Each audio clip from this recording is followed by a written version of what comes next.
I'd like to call the August 21st meeting, Sarasota Memorial Public Hospital Board to order. Thank you all for coming out and helping us participate in this meeting. We appreciate your wisdom and thoughts and caring for the hospital. Any citizen desiring to address the hospital board should turn in a speaker card to the board secretary.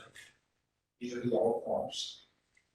Speakers are asked to limit their comments to 3 minutes. Vendors, suppliers, or other persons seeking hospital contracts awarded on a competitive basis are reminded that their ability to address the board may be restricted by the terms of the invitation for bid, request for proposal, or other purchasing criteria. Lastly, the board has established a claims adjustment review panel comprised of representatives of the board, the medical staff, administration, and legal counsel to review and negotiate the settlement of claims. Accordingly, the board will not entertain comments on or discuss or negotiate claims at this meeting. May I have a motion to approve the orders today? All those in favor signify by saying yes. Yes. Any opposed? The motion passes. May I have a motion to approve the minutes? Motion. Second. Is there any discussion? All those in favor signify by saying yes. Yes. Opposed? The motion passes.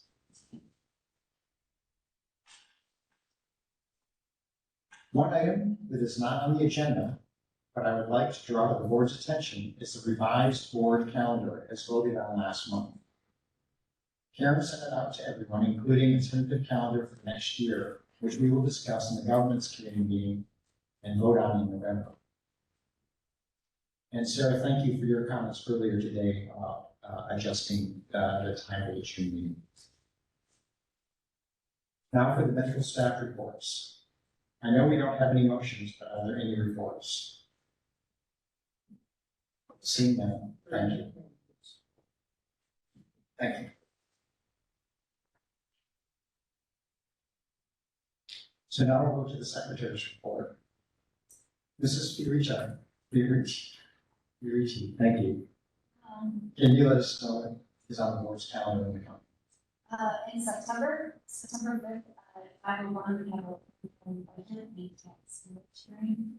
And September 15th, 3 p.m. is Assembly Position 76, annual meeting, 4 p.m. for section corrections, and 5:01 is the final budget. Thank you. All right, the treasurer's report, Mr. Carter, you have a motion for us. Thank you. Yes. I move approval of bad debts and charity care for the month ended July 31st, 2023, in the amount of $18,479,000. Is there a second? Any discussion? All those in favor signify by saying yes. Any opposed? Motion passes. So now we'll do the financial highlights. Our CFO, Jeff Demacher, will now provide the financial highlights.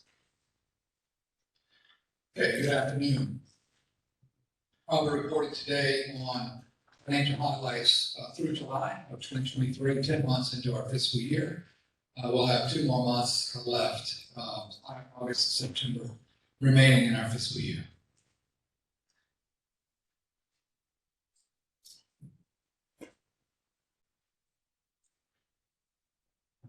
Okay. This graph is total revenue in our rating agency format for the month of July for this system, month and year to date. So for the month of July, the blue bar all the way to the left, our actual operating revenue was $143,388,000 versus our budgeted operating revenue of $122,738,000. Moving to the right for the year to date numbers, we have $1.446,672 versus a budget of $1,252,333,000.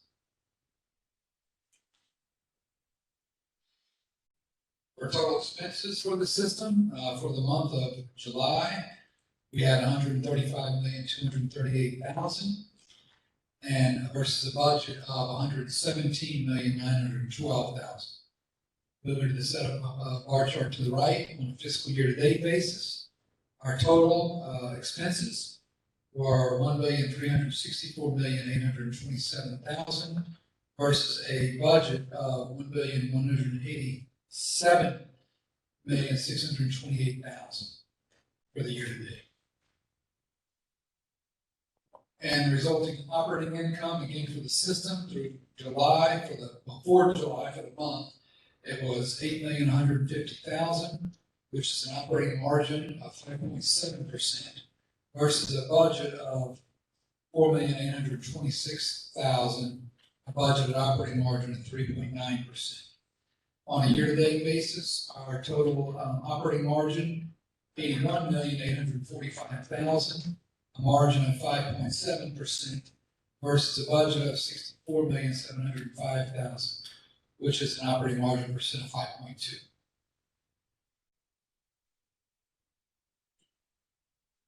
Statistics for the hospital, so these are all year-to-date numbers, so through the 10 months ending July. Our average daily occupancy for the hospitals was 865 versus a budgeted occupancy of 739 for both campuses. That is a length of stay throughout the year of 4.72 Sarasota campus and 3.89 length of stay for the Venice campus. The admissions and observation cases to the right, 60,939 cases year to date versus a budget of 52,028. Our surgery cases for the year, an actual number of 26,109 versus a budget of 23,142. Total births, 3,759 versus a budget of 3,774.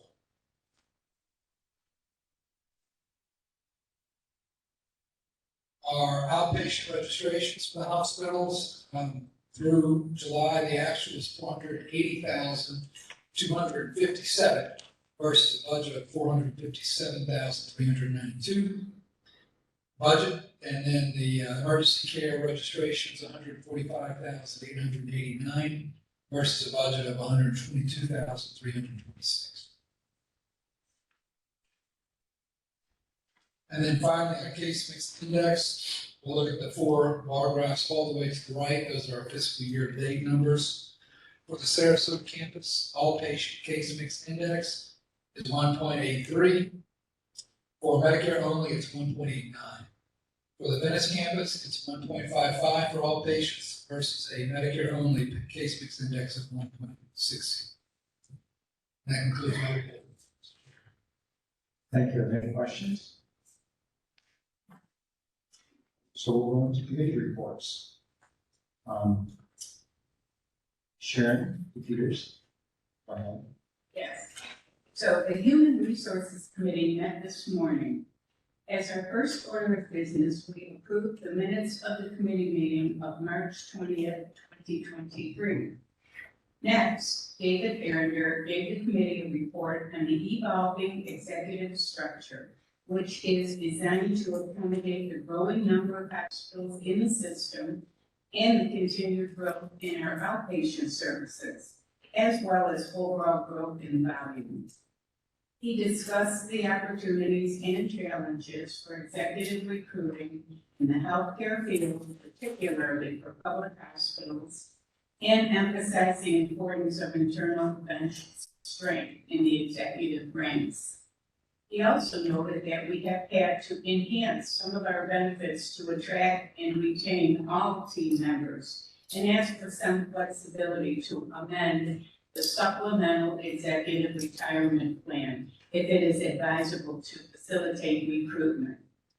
Further to that, at this time, I move approval of the granting of authority to the plan administrator to amend the vesting schedule as appropriate and on the recommendation of the compensation or recruiting consultants to facilitate senior executive recruiting as recommended by the Human Resource Committee. Second. Very good. All those in favor, signify by saying aye. Aye. Opposed? Motion carries. And that concludes my report, Mr. Chairman. Very good. Thank you so much. I chair the Finance Committee, and so in interest of providing a comprehensive chair's report while also respecting our rules of order, I will provide the report, but will be asking one of my fellow board members to make the necessary motions to approve the recommendations coming out of the committee's report this morning. As our first order of business, the minutes of the joint meeting of the Finance and Audit Committees was held on July 17, 2023, and they were approved. Next, Jeff Lindbacher, CFO, presented the proposed fiscal year 2024 operating and capital budgets. The proposed 2024 operating budget has an operating margin of 5% and an ad valorem millage rate of 1.0420 mils. The proposed 2024 capital budget totals $311,962,000, inclusive of funds to be spent on the Sarasota Memorial Hospital Venice Bed Tower 3, SMH-Venice ECC/OR expansion, Research and Education Institute, Cancer Outpatient Tower, routine capital items, and other strategic and growth projects. There was discussion. At this time, I would like to ask one of my fellow board members for a motion to approve the recommendation of the Finance Committee for the fiscal year 2024 budget, which sets the fiscal year 2024 preliminary millage rate at 1.0420, which is the same as the current millage rate.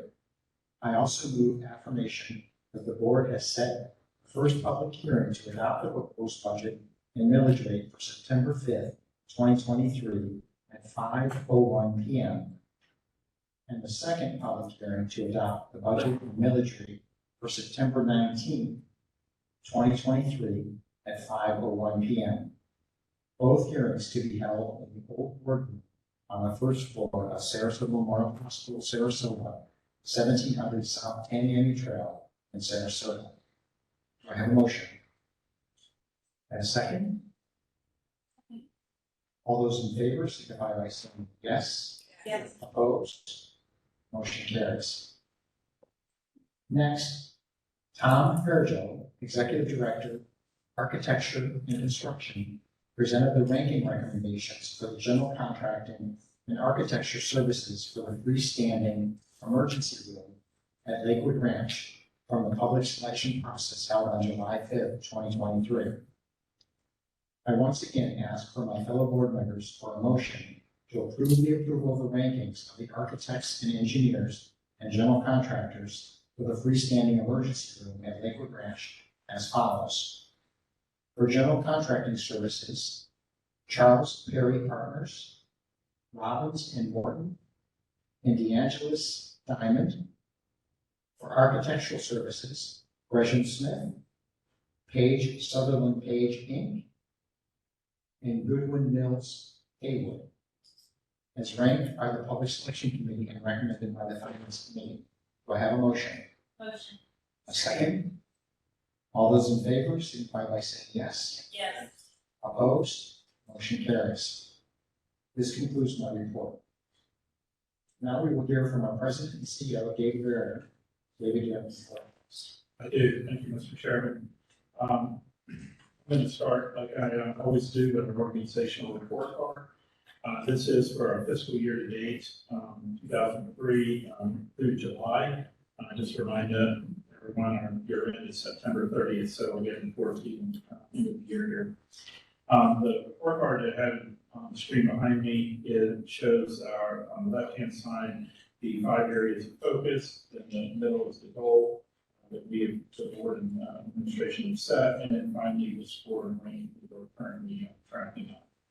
So in the first area of focus is full service. We have a goal of having 8 out of 10 the areas that we surveyed be at or greater than 75th percentile. And we are hitting that, and then I'll show you the details of that here in a second. The next area of focus is that of people. Our goal is to have 83% of those that were hired during the past 12 months still be employed by the end of September 30th, which is our year end of our full part-time employees. We report we are tracking this at goal of 87 employees.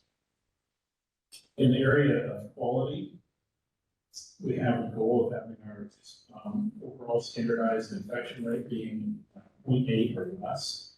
I have to report that we are doing better than that. Just to remind the public that 1.0 is a national average or the expected rate, so we already set our goal quite a bit lower than that, and we're even beating that. So aggressive being. In the area of focus for finance, you heard from our chief financial officer, Jeff Dunbacher. Our goal is having our operating margin, be able to meet our full our budget of 5%. We are tracking a little bit higher than that, 5.4%. And then finally, the last area of focus is that of growth. We have two indicators that we watch there. The first being our inpatient admissions and observation outpatients. We have a goal of having just under 62,000 per year. We are tracking higher than that at 72,000. And the other goal, the outpatient registrations, the goal of 1.3 million patients per year, and we are tracking higher than that as well, 1.387. So when we look at the details behind our patient experience report card, the 40-inch on the report, the left-hand side is the 10 areas that we survey for likelihood of recommending. The middle column is our score, what we did. The next one over is the national median score, and then finally on the far right is compared to the 75th percentile score. I can report that all 10 areas are exceeding the 75th percentile. And this time, I want to thank all of our team members for the hard work. Thank you, Mr. Peters. We had a great month this month with a lot of different recognitions, and thank all the media outlets for the reporting on these. But I want to walk through several of the material things that happened. First, SMH earns its magnet status for the fifth time. SMH Sarasota recently achieved magnet recognition from the American Nurses Association's Credentialing Center for the fifth time, which is 20 years running at this point. Only 10% of more than 6,000 hospitals in the U.S. have achieved magnet status at least one time, but fewer than 1% have been recognized 5 times or more. Magnet recognition, which must be renewed every 4 years, is the nation's highest honor for nursing excellence and the gold standard for quality of care and professionalism in nursing. Sarasota Memorial first earned designation in 2003 and has remained the only hospital in the region with magnet status for the past 20 years. So I know Tony Anderson, our chief nursing officer for the system, and Chief Lucas, our chief nursing officer for Sarasota. And so we Dan Buckley out there, who is one of our executive nursing leaders here as well. So thank you all. Hopefully didn't miss anyone that's in the audience, but thank you all for what you do. Appreciate it.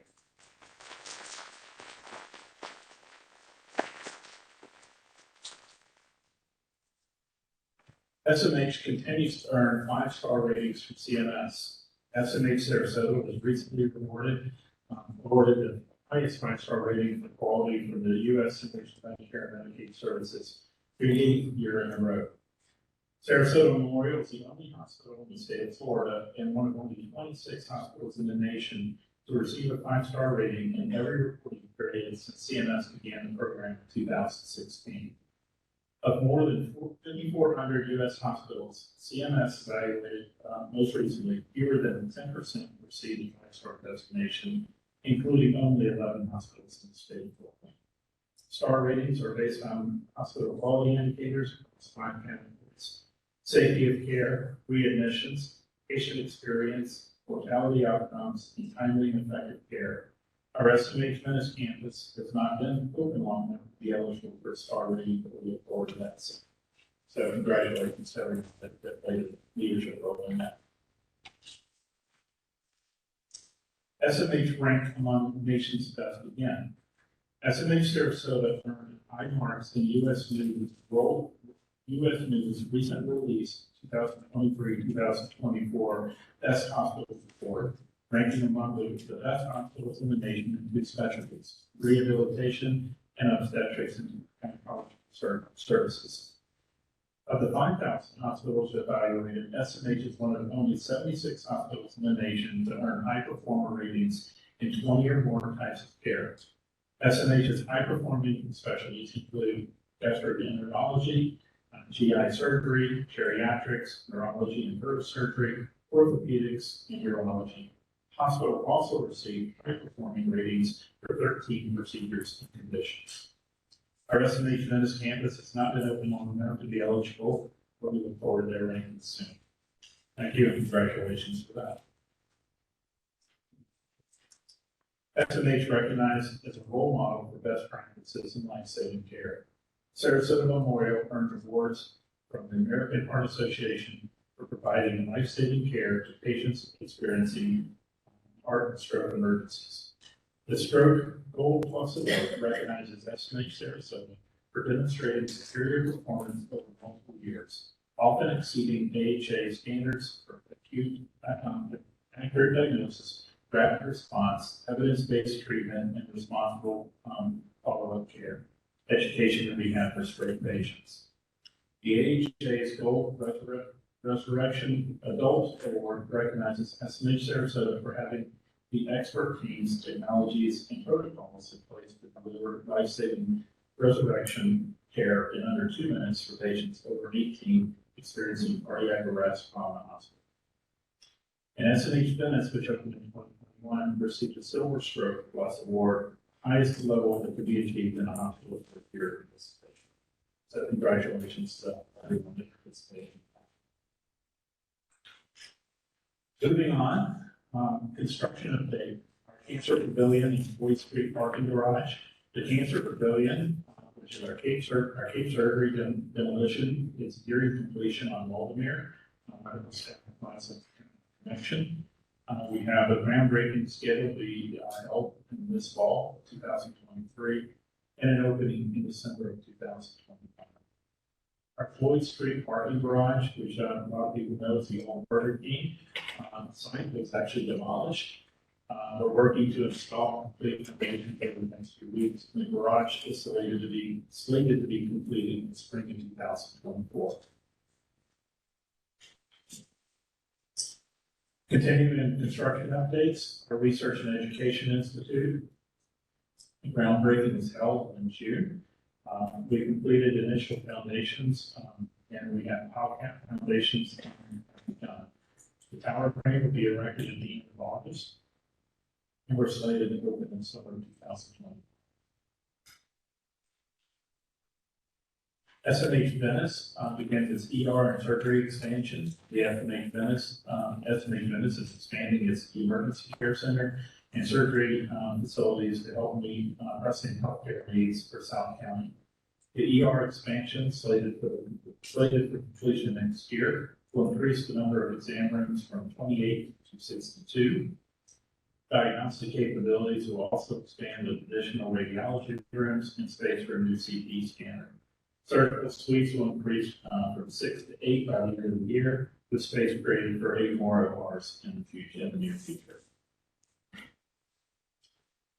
As always, we have physician lectures focusing on this month. Our focus is on robotic surgery. I would invite anyone in the public to go to our website and look up the schedule for these. You can put on your binoculars and read it off the schedule behind me. And these are well attended and very informative. And we just ask that you let us know if you're coming. They're all free to make into it. We also, I put out a new town hall video providing an update for staff. I mean, this is on YouTube, so it's open to anyone in the public as well. We had staff submit questions, and we really got great participation from everyone, and I think it's been very well received, and I would just encourage you to take time and to watch that when you have a chance. Mr. Chairman, that is my report. I am happy to answer any questions. Are there any questions? Thank you. Great report. And so many great accomplishments. Thank you. The team appreciates everything that y'all do support. Thank you. Thank you. We don't have anything on the consent agenda today. Ms. Kalish, do you have anything? Unless someone has a question, I have a report.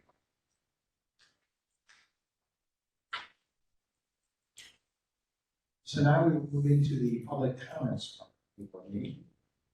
I have several requests to speak. Anyone who would like to speak but hasn't filled out a card, you would fill out one of these yellow cards shown on the agenda.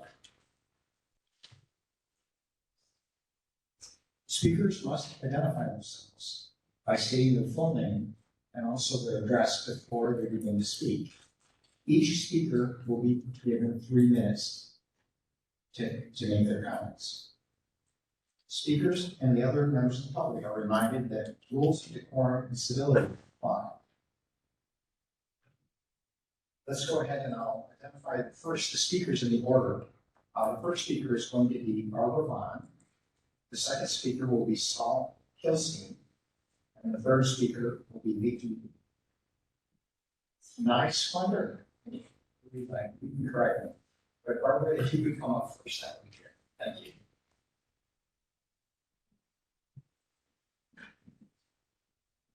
And Barbara, you've spoken to us before, if I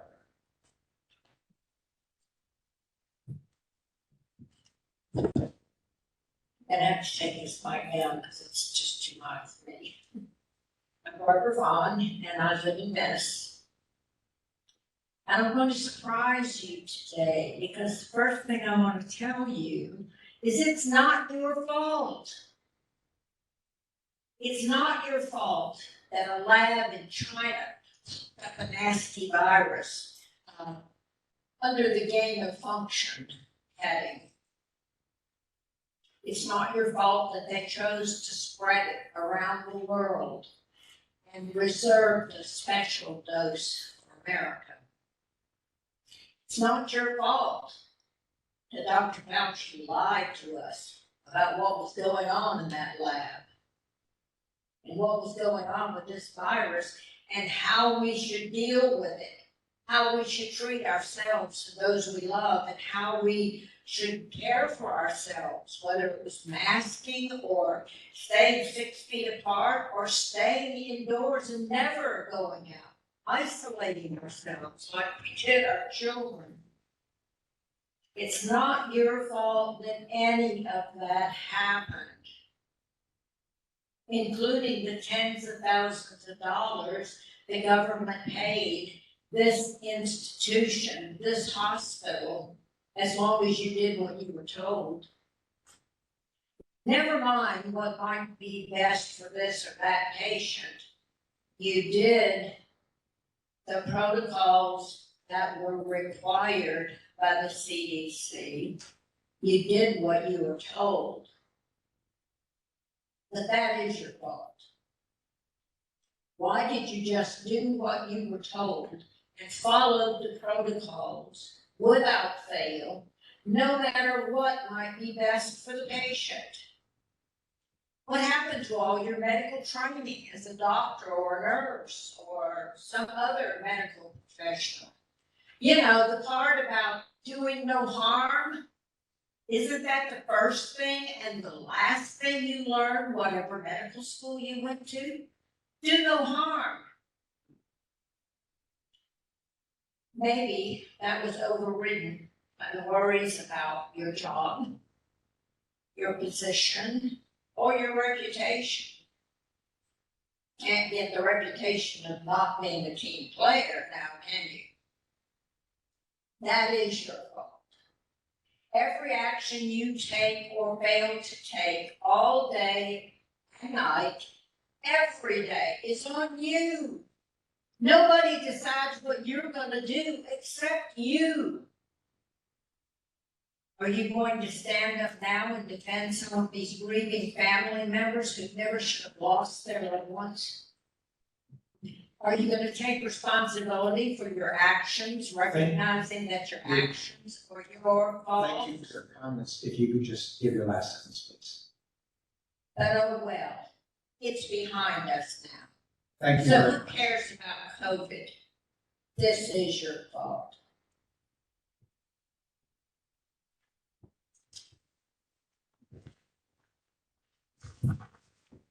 Our next speaker will be Saul Hilstein.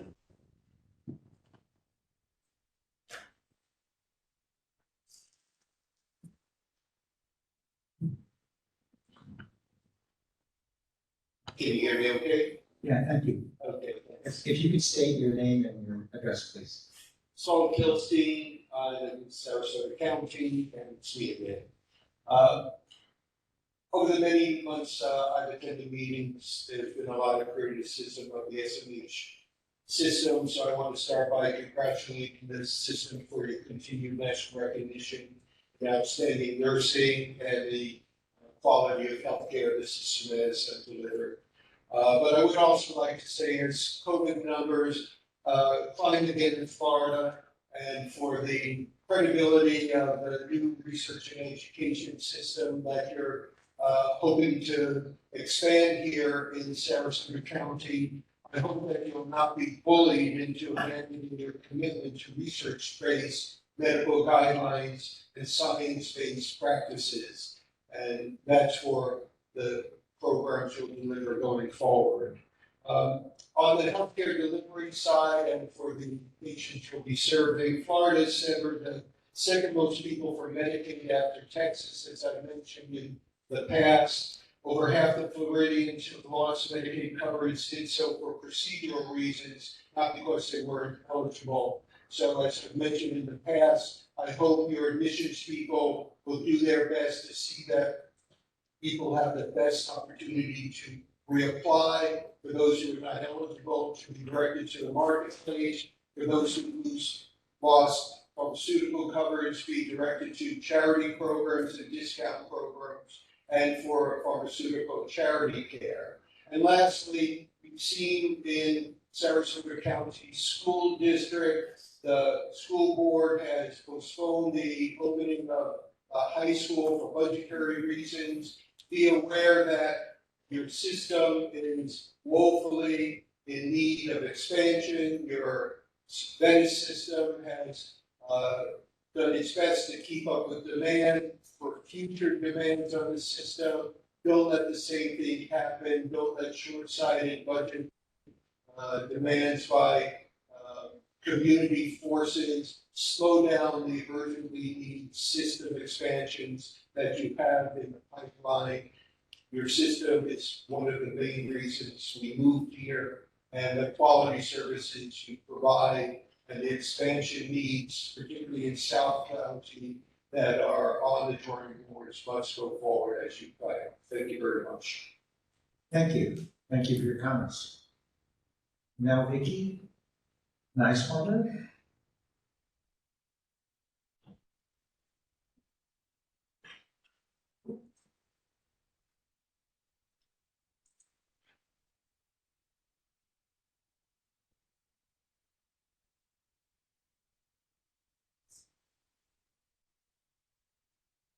Right, for the record, if you'll just state your name and where you're. My name is Vicki Niswander, and I live in Sarasota. And thank you for letting me talk today. And I'm going to be very brief here. I just want to thank you for paying attention to our local public health issues. And, you know, the state is really sleeping on the job, I'll put it that way. Things like dengue fever, monkeypox, leprosy, and those kinds of things just coming out of the woodwork these days. I want to thank you for, you know, keeping us abreast of what's going on in our community and rising to the occasion before it becomes a hazard here. So thank you very much. Thank you for your comments. Is there anyone else who would like to speak? Seeing none, we'll go ahead and close the public hearing, or public comment section. Not a hearing, not a hearing. And I just wanted to walk around the room and thank the board for working so hard today and everyone contributing so much. Sarah, you kept us on task on our, making sure we were on our strategic, long-term plan, and Sharon, you were so helpful in what you did with the HR and allowing us, making some adjustments to help us recruit the right people to lead our hospital forward. And Britt, you always carry the water for the child care and pediatrics, among many other things, so thanks for your leadership. Greg ran away. Greg always makes the motion for the charity care that we spend every month. This month was actually the second lowest, so that was not through his efforts necessarily. We appreciate it. Patricia, and you always ask good questions. Thank you. And Vic, I have to say, as I was looking through the agenda, I know that Robert's Rules of Orders, and I'm thinking, are we doing this right? So you're on my shoulder, whether you do it or not, for everything I said today. So if I made any mistakes, you can't, because of Robert, because of sunshine, you can't complain to me, but I will hear you, okay? And anyway, Bridget, thank you so much for caring so much about the nursing team. So I guess we'll call this meeting to end. If anyone else has any comments before we close. Thank you all so much for coming, and the audience, thank you for your time on your busy schedule today to come out and help us.